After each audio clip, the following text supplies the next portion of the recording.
Well, the rapid acceleration of climate change has prompted an urgent warning from scientists that our rivers need more room to flood. As the frequency of extreme weather events increases, experts are calling for a national Room for Rivers plan to help councils with managed retreat and flood mitigation funding. Alexa Cook reports. The terrifying sight of Hawke's Bay rivers bursting their banks in Cyclone Gabrielle, flooding homes and resulting in hundreds of rooftop rescues. It's something Tom Kay says could have been avoided. Historically, we've straightened our rivers, we've channelized them, we've tried to get water out to sea as fast as possible, but basically that means water builds up behind stop banks and when it overtops, it's catastrophic. Like in Pakowhai near Hastings, the two Taikuri and Ngāruroro rivers used to run separately out to the ocean.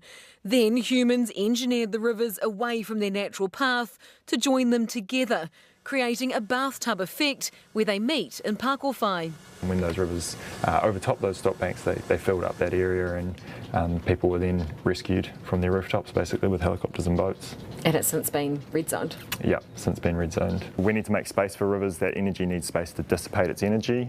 There's a whole bunch of benefits to that too, and it means we've got safer communities. But making space is hard, as traditionally New Zealand's rivers have been constrained with stop banks and willow trees. The problem is that the river will keep trying to break out beyond that, and with a changing climate that's more and more likely to happen. Which is exactly what happened when the Ashburton River flooded in 2021. This is it in 1959, a windy braided riverbed, but today it's much narrower and straighter. The Rangatata River in Canterbury has also been forced in, but in a flood, the old river channels fill back up with water. So you can see kind of how the river has reoccupied flow paths that it used to be able to take. NIWA scientist Joe Hoyle is a braided river expert. You can see there's multiple river channels here. That's what makes this river a braided river, so it has multiple braids. And is warning that what we saw in Cyclone Gabrielle will happen again. We're going to have more frequent, more extreme floods.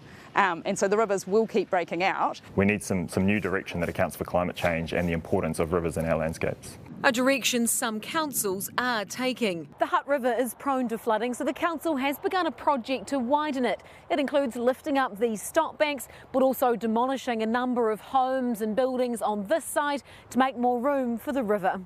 But there are calls for better legislation to give councils more power.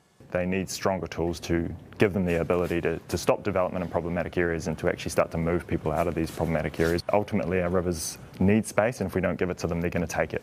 And put people's lives at risk in the process. Alexa Cook, News Hub.